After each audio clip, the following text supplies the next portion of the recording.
Good afternoon. Thank you so much for joining us for HR Now's next session, the 5-Star Employee Experience, presented and sponsored by our friends from Everbridge.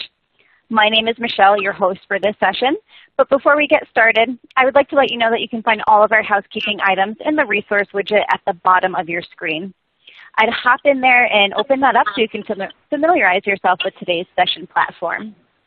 There are also some great resources provided to us by our sponsor located in this widget as well. I definitely recommend hopping in there and checking those out. There's some great content for you. And a link to your next session is in there as well. Be sure to click on that towards the end of the presentation to hop into our next HR Now session. Okay, everyone, let's get today's presentation started. I would like you to join me in welcoming our guest speaker, Karen Silliers, Senior Product Marketing Manager at Everbridge, to the presentation. Karen's full bio is located in the speaker bio widget on your screen, so if you wish to learn more about her, you can access that there. Karen, thanks so much for being here today. I'll now kick it over to you. Thank you very much, Michelle, and a warm welcome to each of you listeners from us at Everbridge. We are a global leader in critical event management. It's our pleasure to share our view today on what it takes to build a 5-star employee experience in 2021. The twist employee experience. Well, one of our most popular products is SnapCon. It's an employee communication software tool primarily used by HR leaders. The profession, as you well know, is time poor, juggling multiple priorities, and managing a workforce enduring greater disruption than ever before. So earlier this year, we commissioned research with Basque partners and 200 HR directors to answer a question that kept being raised. What does employee experience, or EX, mean now? How can we learn from what others are doing and what's working for them? And is there a framework that we can follow to ensure that we build a 5-star employee experience? So based on that, this is our summary. Look at the fallout. John and Jane. They work in different insurance firms. John's firm, on the right, focuses intently on the employee experience. Jane, on the left, her company does not prioritize the employee experience with as much strategic intent. So what's the fallout? Well, John is actively engaged at work. He collaborates cross-functionally and uses his creativity to solve problems. He cares about the firm's profitability and mission. He completes his tasks on time and frequently goes the extra mile. And he has customers who are happy and keep referring new business. So the upshot is that John's company is seeing 4 times higher revenue growth year on year than Jane's. On the left, Jane is actively seeking another job. She's one of 85% of workers who aren't engaged at work. She has less of a sense of responsibility and does the bare minimum. And for the first time in her career, she's missing deadlines. She has customers who only wish she'd give them better service. Jane is unfortunately contributing to an avoidable cost of between $450 and $550 billion to U.S. companies every year. How has employee experience changed? We asked our interviewees whether they agreed with McKinsey's definition, which was that companies and their people working together to create personalized, authentic experiences that ignite passion and tap into purpose to strengthen individual, team, and company performance. Personally, I like to call this tapping into employees' discretionary energy, or the emotional commitment that an employee has to an organization. So our respondents agreed, but they added these comments. One person said, as the world imploded over the last year, I believe employees are looking to their employer now for a safe harbor emotionally. Others said it's about creating an ecosystem that allows people to fulfill their potential every day and walk out feeling like they've added value. As I said, it's about meaningful employment, about personal development and growth. Others raised connectedness, authenticity, productivity, belonging, personalized experiences, management, communication, especially around company purpose, well-being, and benefits. So as you can see, the definition of employee experience has definitely evolved. Some of our research statistics. Well, firstly,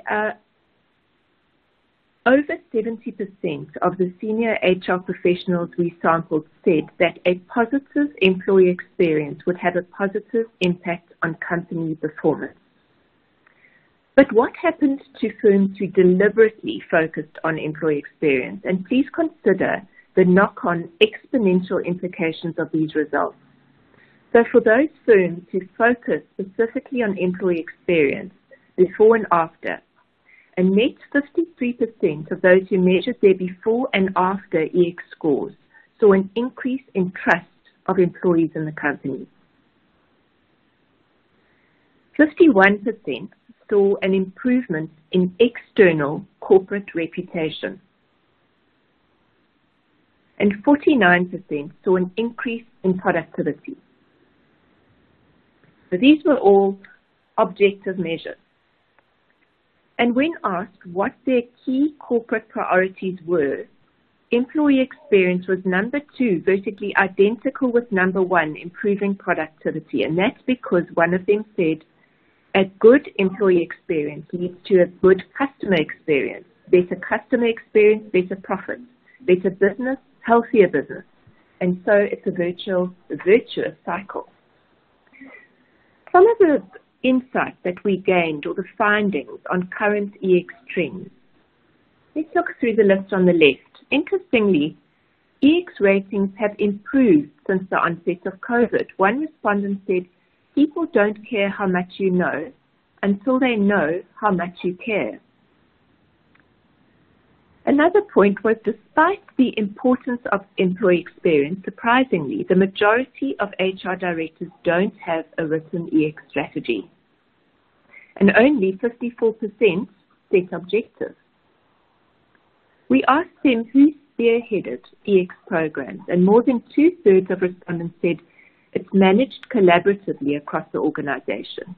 More than half the respondents said EX was led by HR, followed by the COO or the COO, CEO.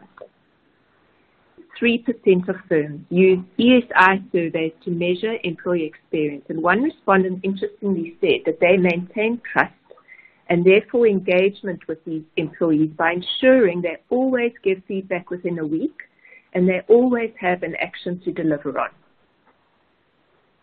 Another change is that EX is no longer just about freebies, other than perhaps in Silicon Valley. Benefits, empathy, and purpose are now far more meaningful to employees.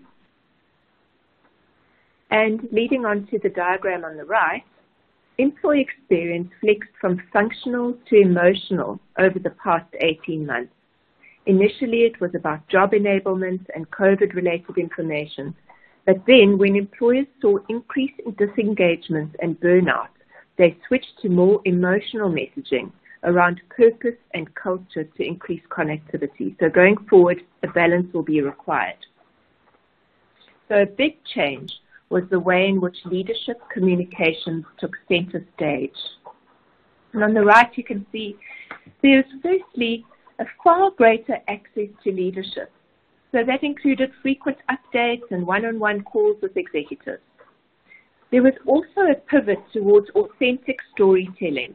Leaders showed human moments and spoke about employee stories. And thirdly, new channels arose, pre-taped videos, virtual business meetings, virtual social gatherings. So these were all changes.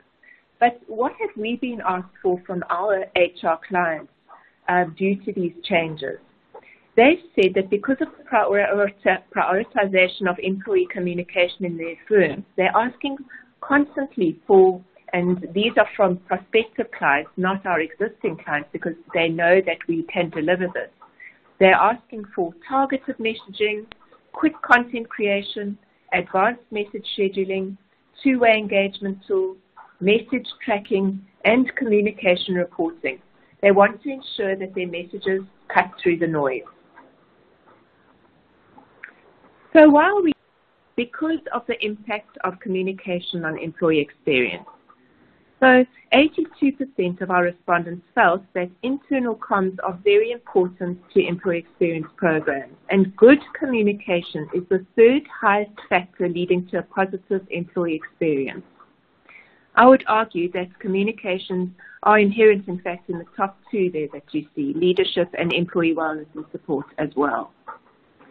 On the flip side, poor communication is the number one factor leading to a negative employee experience, higher than both poor training and role-related stress. And interestingly, we saw that Harvard Business Review says that employees who say that their manager isn't good at communicating are 23% more likely to experience mental health declines. Which takes us to this. What types of communication do employees respond best to? Using the insights from our respondents, we mapped this to a pyramid of needs, most of which have a communication component, to ensure that firms place sufficient focus holistically on all areas important to their employees. Each of the 6 rungs in the pyramid, from the bottom level to the top, which as you know are in order of importance, address functional as well as emotional considerations. While our white paper, which you'll see is available in the resource widget from HR Now, the white paper details suggestions from our respondents at every level. Here are some samples to discuss. And we've got their job stability and security comms. So at the most important level, comms should focus on functional aspects of the job, such as role expectations, benefit updates, and brand reputational strength. You don't want to be working for a company that's destroying their environment or using slave labor. So all of which, that's a strength. And then to give priority to emotional aspects on the right, such as the quality of recruitment and onboarding communications. So all of which of these provide the all-important sense of stability that is required by employees. At the next, talking about job enablement here. And on the functional side, these should focus on equipping people to work effectively with messaging around resources, the working environment, and safety practices. On the right-hand side, on the emotional side, these comms need to cover training, emotional support, and empathy. The next level up is around leadership and vision comms. So on the functional side, this is about strategic clarity, visibility, and transparency. And on the right, on the emotional side, it's about the alignment with the firm's values and ethics and the openness to employee opinions and feedback. Next level up is around the and culture communications. And at a functional level, this is about enabling the creation of an employee's professional network, as well as opportunities for cross-functional collaboration. And on the right, on the emotional side, it's about making culture synonymous with humanity and enabling diversity and inclusion, as well as the development of trusted personal relationships. The next level up is about job purpose and self-esteem communication.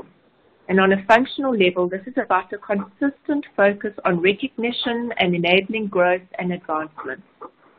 And on the emotional side, it's about enabling opportunities for individuals to have a voice and influence decisions. It's about corporate social responsibility and about the all-important focus on healthy manager and employee relationships. And now we get to the top, still not functional at all, it's only emotional. And this focus is the secret sauce that sets you apart. It contributes humor, magic, surprise, and humility, and it amplifies brand pride. It adds the sparkle and the smile.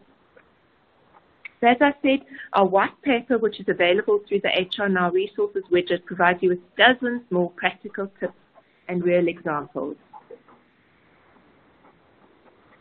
To wrap up, before I hand back to Michelle, I just wanted to thank you very much again for attending, and hope you'll just look at this now, which is a short video, a minute and a half in length, showing how our SnapComms Engage tool from Everbridge can help with all of these requirements in an easy, vibrant, visual, highly effective manner that guarantees 100% message readership by your employees. Thank you. Today's workplaces are fast-paced and noisy. Employees are continually distracted by information overload and message fatigue. But there's a better way to cut through the noise.